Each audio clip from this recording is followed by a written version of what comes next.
Game, a form of play or sport, especially a competitive one played according to rules and decided by skill, strength, or luck. A complete episode or period of play, ending in a definite result. We play games to entertain ourselves and help pass the time while with others, and they can even be educational and aid in helping to reinforce new skills that will be useful throughout one's life. Games can be fun for team building with friends and often become very social activities.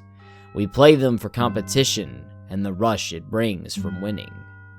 There are many types of games that exist, ranging from physical sports to board games, card games, to video games, and even the supernatural. Over the years, since the early days of mankind's existence, there have been many different paranormal games that we have learned to play, to test and face our fears of the unknown, but to also see what exists outside our own reality. To some, these games are merely superstitious and childish, but to others, they are very real and can even be dangerous. From games played at midnight, to riding in elevators, to summoning otherworldly entities, let us take a look into these dark games. Welcome to Innocence Unknown.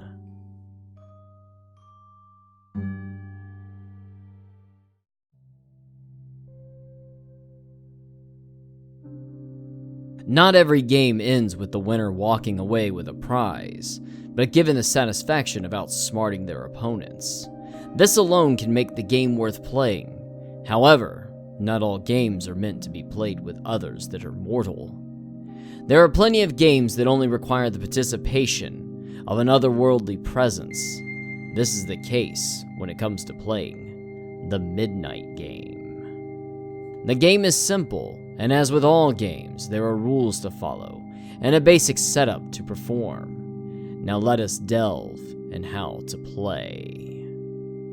You will need some items: a candle and a candle holder, plenty of matches. You cannot substitute the matches for a lighter either. A pen and paper and something to draw blood with, like a needle. A wooden front door and salt. Once you have all the items needed, you must be set up before the stroke of midnight. Good old 12 a.m. Write your name on the paper and use the needle to draw a small drop of blood and place it on the paper your name is on. Place this piece of paper in front of the wooden door, then turn off all the lights and any other electronic devices. You must be in complete darkness. Light up the candle and wait until the clock is at 11:59 p.m. and set your candle next to the paper. Now begin knocking on the door, and you must knock 22 times, and your last knock must happen as the clock strikes midnight. Then open your door, blow out the candle, close the door, and immediately relight the candle. You now summoned the Midnight Man, and now the game has begun. You now need to start moving all over the house, and you cannot stop until 3:33 a.m. Even if you are not sure if you managed to summon him, better to follow through than tempt fate. Now, like all games played, there are rules to follow. Do not stay in one place more than a few seconds at a time, or the Midnight Man will catch you. Do not taunt him. If your candle goes out, relight it quickly within the next 15 seconds. If you can't manage this, draw a ring of salt around you and stay in the ring until the game ends at 3:33 a.m. During the game, it will be inevitable that the Midnight Man will come close to you, and when he does, you will know he is there. It is said that when he is near you, you will hear voices and feel a sense of dread and panic start to set in motion. You may catch some movements out of the corner of your eye. You may hear him knocking or hear thuds throughout the home, or make you hallucinate your worst fears. It is unknown what may happen if the Midnight Man catches you. Some say he may just haunt you for the rest of your life, or could kill you in a very gruesome way by ripping out your organs one by one. Key is, don't ever let him catch you, for there is no way of truly knowing what he may do.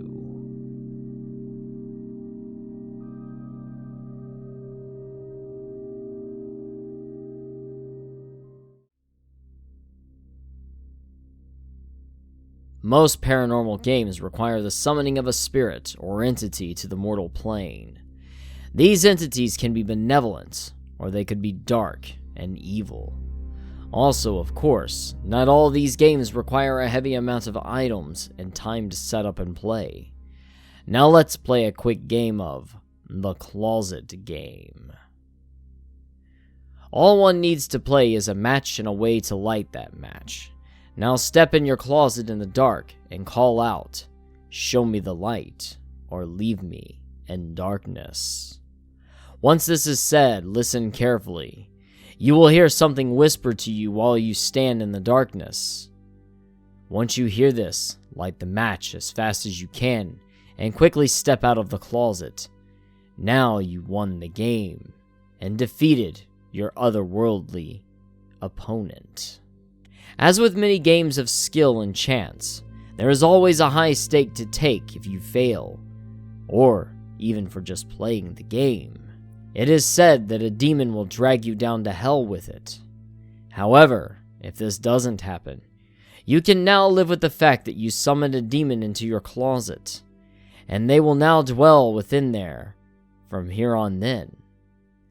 Don't ever open the closet in the dark again, and always keep it closed. In the end, you did manage to outwit a demonic being from another world, but was it truly worth it?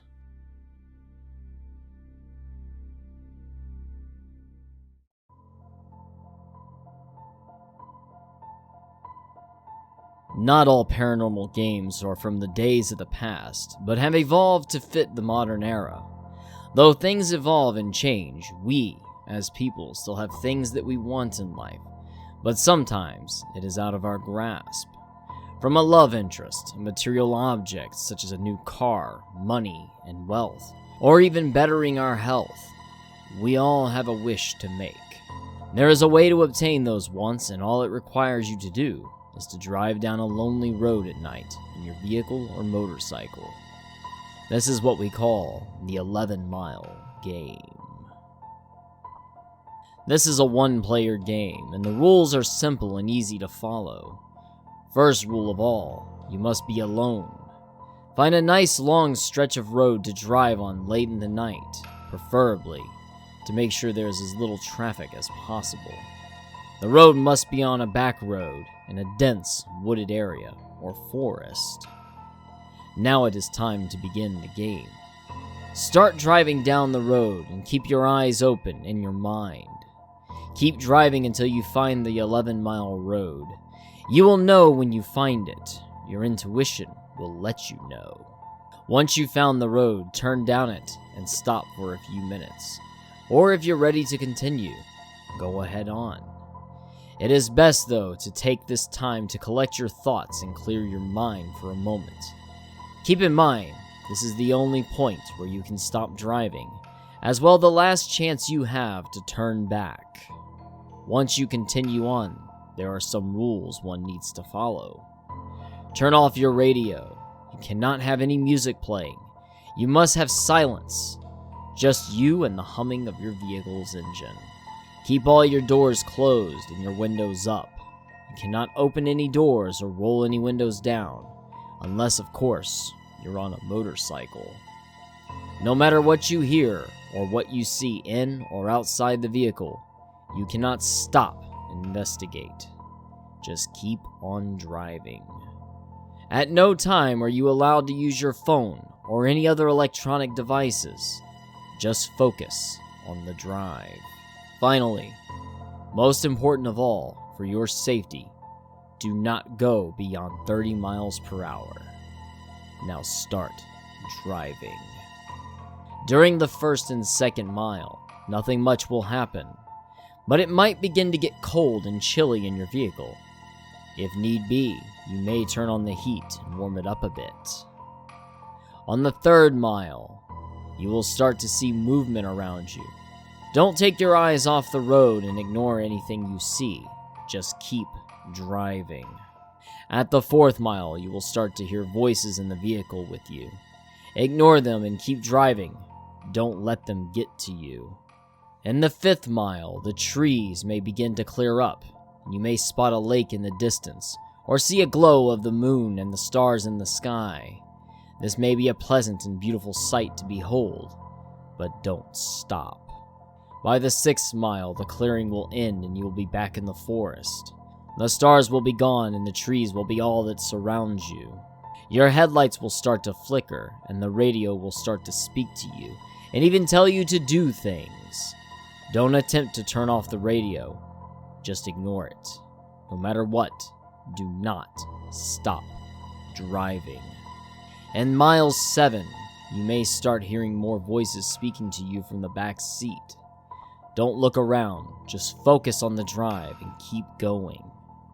On the 8th mile, your headlights will flicker even more. It may get hard to see. Don't stop and keep moving. No matter how hard it gets to see, you cannot stop. You can, however, slow down if you feel uneasy. Congratulations, you have made it to the 9th mile. Here, your vehicle may stall. Do not dare get out and see what was wrong. Just keep trying to turn it back on. It will eventually come back on. Until then, sit quietly and keep your eyes closed. Once the engine kicks back on, step on the gas and keep moving. You're almost there. Mile 10. Don't look in your mirrors. Even if you are concerned of who or what is in your back seat, just drive. Finally, the 11th mile. You will stall at a red light. Don't look at the light. Close your eyes tight and cover your ears if you have to. Under no circumstances, do not look at the light. There will be something grabbing at you. The voices will keep going. Just ignore them. And once the engine cuts back on, continue driving. The game is still not over. Keep driving until you come to a dead end. Now it is time to make your wish. You cannot just make a wish out loud. You must envision the thing you want. Imagine that it is with you at the very moment. If you wanted something material and it's small enough to fit in your pocket, check to see if it's there. If it is bigger, check your back seat or even your trunk. If it is something other than a physical item, like a wish for a lover or a non-material object, then it's time to go home and rest. It will soon come to you. Keep in mind though, nothing is ever truly for free, and everything has a price to pay for it. You may have gotten your most inner desire, but you will forever have to live with the experiences you had during the drive, as well as deal with whatever entity follows you home that night. Hope that the wish was worth it, and remember, everything has a price to it.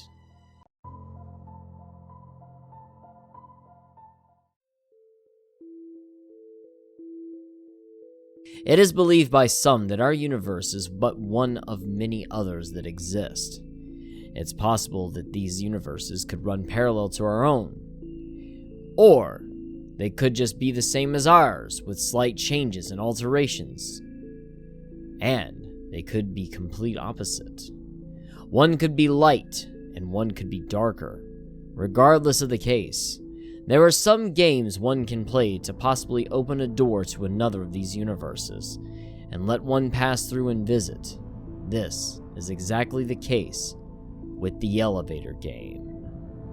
Believed to have originated from an old Korean site from the internet, there is a game one can play to enter another world, and it requires you to simply follow a few instructions and rules.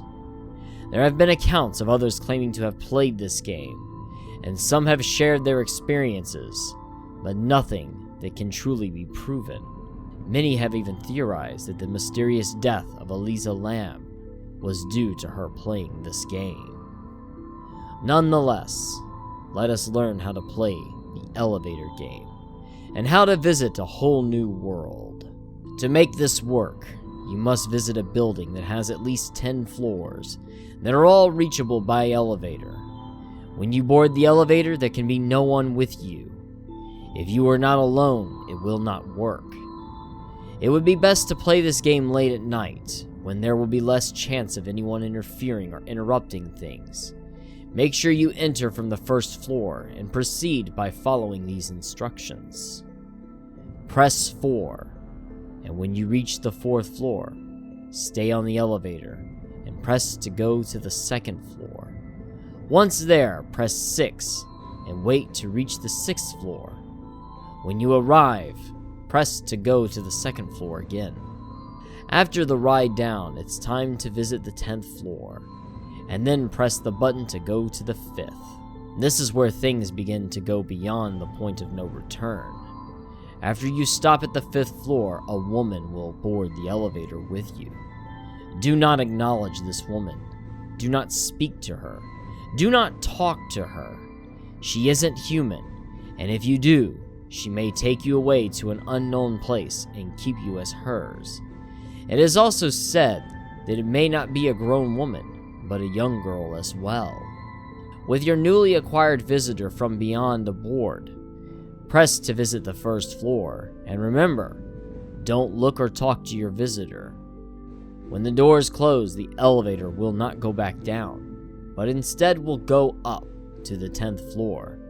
Congratulations, you have successfully entered another world. Perhaps it's time to explore.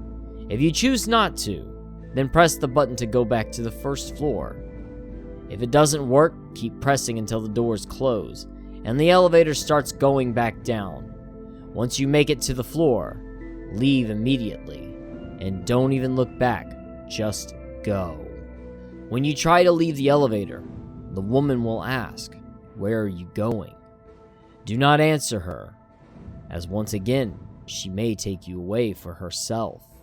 It is said that this other world will look just like the place you were just in, but there will be no lights on. It will be dark, and the only thing giving off light is a red cross off in the distance. There is no other living being anywhere either, just you and yourself alone. Some have said that any electronics you brought with you, such as a phone, will not function here. But then there are others that have said they do. After you decided you've had enough adventuring for the day, it is time to leave and go home. As in any game, there is a set of stakes at risk. This time, the stakes can be high. Perhaps worse than deciding to talk to the woman that rode the elevator with you. You must return to the exact elevator you rode, but it may be harder to get back to it than you would expect. It has been said that you will become disoriented and may even forget the elevator to arrive on, or that the elevator will seem to keep getting further and further away as you walk towards it. Once back on, you must follow the exact order you used to get to the other world. The order of the floors is 4, 2, 6, 2, 10, and 5. Once you reach the 5th floor, press 1. Once again, the elevator will start to go back up. Now press a number to stop it from reaching 10. Once you get back to the 1st floor, check and make sure everything is normal again, and then leave. If at any time you faint during the game, you will wake up to find yourself in your home, or where you slept that night. However, there is a high chance you will be taken back to the other world. These games all have high stakes, many that could be permanent. It may be more advisable not to play along, even out of curiosity. However, should you find yourself being the adventurous type, perhaps you can tempt fate and see how the game ends. Besides, it's only a game anyway. Thank you for watching, and if you enjoyed this video, please leave a like, share, comment, and subscribe. Perhaps click the bell for notifications, and remember, hell is empty and the devils are here.